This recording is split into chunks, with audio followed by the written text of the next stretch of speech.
풀이 이꼴 꽃처럼 보이는 이 경지, 이게 바로 풀꽃이라는 시의 핵심이 아닐까. 저는 이 부분에서 많이 놀랐습니다. 그래서 사실 이 시를 통해서 문해력을 어떻게 잡아야 되는지 증명할 수가 있습니다. 대부분의 학생들은 꽃을 봅니다. 저도 그랬던 것 같아요, 어렸을 때. 근데 풀을 봐야 됩니다. 풀과 같은 존재. 우리가 쓰고 있는 문장이라는, 즉 이 시 안에서도 예쁘다, 사랑스럽다, 풀꽃, 이거를 보는 거가 아니라요, 보아야, 보다, 핵심 단어 보다와 같은 단어. 여러분 안녕하세요. 독한국어의 구자련 원장입니다. 제가 공부를 하면서 가장 중요하게 보는 거는 A에 대한 개념이 나오고 그거에 대한 쉬운 설명, 그리고 그 쉬운 설명이 어느 순간 다시 나눠집니다. 두 개로 쪼개지는, 구분하는 또는 분석하는 거가 되고, 또 이제 산식으로 나누다의 기준으로 들어갑니다. 오늘 여러분들하고 같이 볼 거는 나태주 시인의 그 풀꽃이라는 시를 좀 같이 살펴보겠습니다. 정말 유명한 시죠. 해당 시에 관련해서 자세히 보아야 예쁘다, 오래 보아야 사랑스럽다, 너도 그렇다. 정말 5개의 행으로 만들어진 이 짧은 내용을 듣고 많은 분들이 공감을 하시고 뭔가 심금이 마음이 움직이는, 다른 말로 이제 저는 그거를 충격이라고 하는데요. 충격. 여러분들이 이제 공부를 하시면서 가장 핵심이 충격을 많이 받는 겁니다. 그러니까 충격을 많이 받아야 이 풀꽃에 대해서 좀 더 기억을 많이 할 수 있겠죠. 자, 일단 풀꽃이라는 말을, 소리를 들었을 때 누군가는 하나로 보일 수도 있고, 누군가는 요 사이에 무한대의 공간이 지금 존재하는 것처럼 보일 수 있습니다. 자, 무슨 말이냐? 이게 합성어처럼 풀하고 꽃, 이런 식으로 꽃, 요 사이가 이제 벌어지는 거죠. 이렇게 됐을 때 어떤 특징이 있냐? 이렇게 덩어리로 보이는 경우와 나눠서, 이렇게 덩어리로 보이는 경우와 나눠서 보일 때, 이게 이제 공부를 하는 데 있어서 가장 중요한 포인트입니다. 우리가 공부하는 단계입니다. 1단계부터 이제 어린아이들이 이제 성인이 돼서 전문가가 됐을 때 어떤 사고의 과정을 가는지, 일단 충격을 받는 거가 가장 글을 또는 시를 잘 읽은 케이스다. 가장 위험하고 가장 힘든 거는 풀꽃이라는 자세히 보아야 예쁘다, 오래 보아야 사랑스럽다, 너도 그렇다, 이 문장을, 이 소리를 듣고 아무런 마음이 안 움직이는 사람들이, 그런 학생들이 조금 이제 나중에 너무 좋다, 이렇게 변화하는 거, 이게 바로 이제 공부의 핵심이다 라고 보시면 됩니다. 자, 풀꽃이 풀과 꽃 이렇게 나눠서 보일 수 있는, 자, 이제부터 여러분의 사고력은 여기에 무한대로 무엇인가가 들어가주는, 여기에 무엇을 넣을 수 있냐.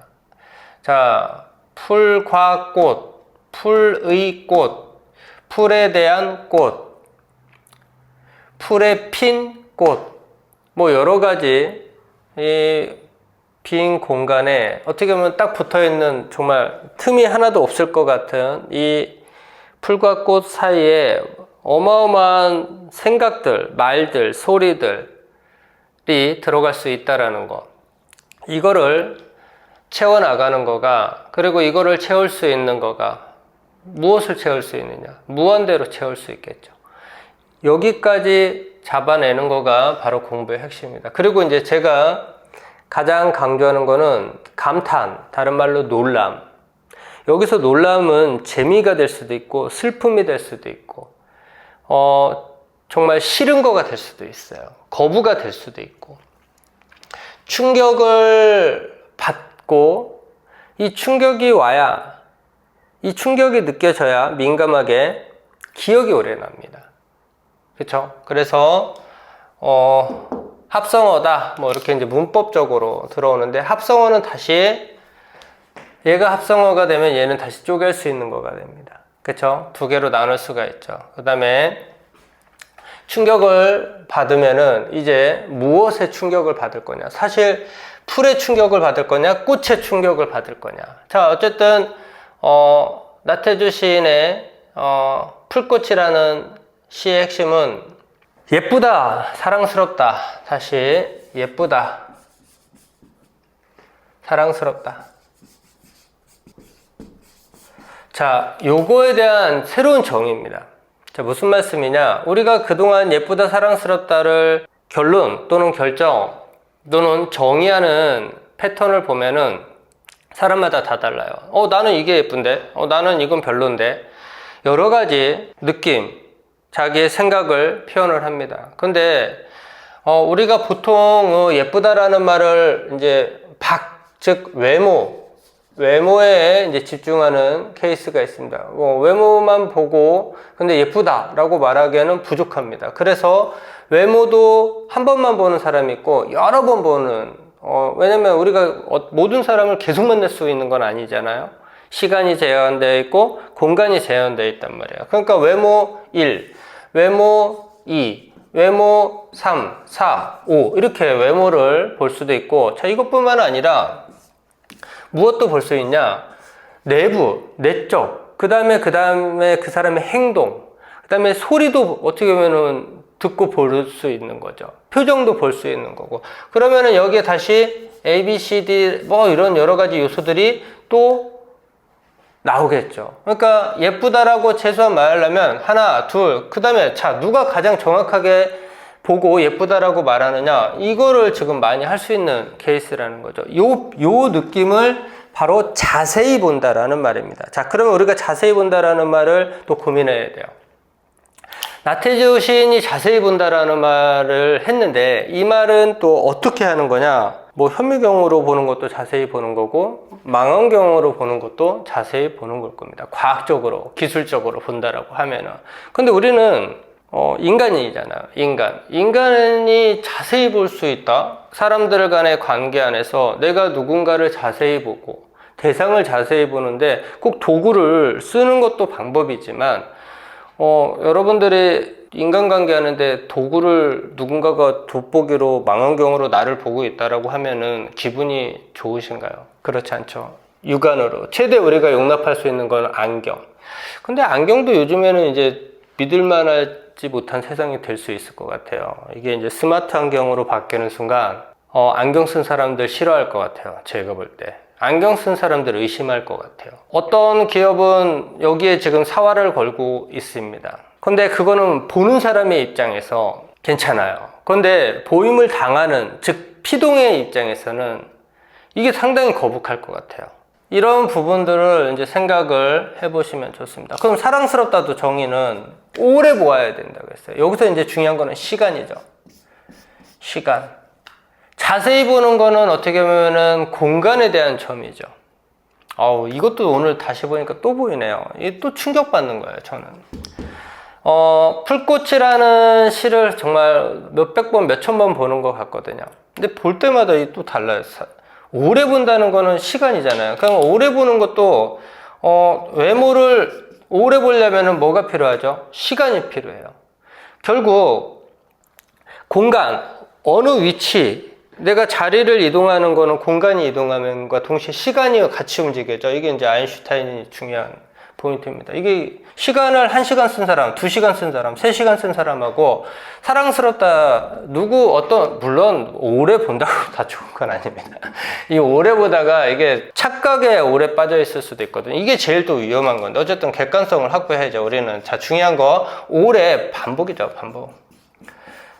반복적으로 또는 입체적으로. 그러니까 지금 이 둘은 뗄래야 뗄 수가 없는 겁니다. 자세히 보다, 오래 보다. 이게 바로 너도 그렇다. 풀꽃. 자, 그러면 여기서 하나 더 질문을 해봅니다. 나태주 시인은 풀을 봤을까요? 아니면 꽃을 봤을까요? 자, 무슨 말씀이냐? 꽃을 보고 예쁘다, 사랑스럽다 라고 대부분은 공감이 될 겁니다. 하지만 풀은 한 번에 봐가지고는 예쁘다, 사랑스럽다라고 잘 안 보일 거예요. 맞죠? 그러니까 이 풀을 오랫동안 지속적으로 시간도 많이 쓰고 방향, 즉 입체적인 부분도 다르게 보고 그러다 보면은 풀이 이꼴 꽃처럼 보이는 이 경지, 이게 바로 풀꽃이라는 시의 핵심이 아닐까. 저는 이 부분에서 많이 놀랐습니다. 그래서 사실 이 시를 통해서 문해력을 어떻게 잡아야 되는지 증명할 수가 있습니다. 대부분의 학생들은 꽃을 봅니다. 저도 그랬던 것 같아요, 어렸을 때. 근데 풀을 봐야 됩니다. 풀과 같은 존재. 우리가 쓰고 있는 문장이라는, 즉 이 시 안에서도 예쁘다, 사랑스럽다, 풀꽃, 이거를 보는 거가 아니라요, 보아야, 보다, 핵심 단어 보다와 같은 단어. 어렵다라고 생각하시나요? 국어사전 한번 찾아보십시오, 여러분들. 우리가 보다라는 말로 몇백 가지, 몇천 가지, 몇만 가지, 몇백만 가지 상황을 말할 수가 있습니다. 그리고 보아야, 어미, 문법 들어갈게요. 아야, 어간어미 쪼갤 수 있어야 됩니다. 이 아야가 물론 우리 선조들이 조건문 이렇게 정의하고 쓰지는 않으셨습니다. 하지만 현대인들은 이 아야를 바로 조건문에 적합한 어미다 라고 이야기를 하고 있다라는 거죠. 그러니까 풀과 같은 존재는 아야예요. 아야. 자, 아야가 어미만 되냐? 아야! 감탄사도 될 수 있습니다. 우리가 품사에 대한 이해를 너무 지엽적으로 접근을 하고 있더라고요. 모든 소리는 모든 품사를 가질 수 있습니다. 이게 제가 국어, 문해력 관련한 공부에서 가장 중요하게 보는 포인트입니다. 기존에 우리가 가지고 있는 지식이 틀렸다, 이렇게 말씀드릴 수는 없습니다. 누군가의 노력이었고 누군가의 객관성을 확보했고, 하지만 100% 하나로 완벽하게 100%가 되지는 않는다라는 거죠. 지금 95%까지 왔다. 저는 지금 여러분들께 5% 내외 또는 1% 내외의 핵심이라기보다는 어쨌든 저의 관점을 소개를 해드리는 겁니다. 그래서 사실 그렇게 큰 포션이 아닙니다. 제가 설명드리는 포인트는. 하지만 여러분들이 저와 사고를 하고 그 다음에 공부를 끝나고 나면은 문해력을 정말 쉽게 업그레이드 할 수 있을 겁니다.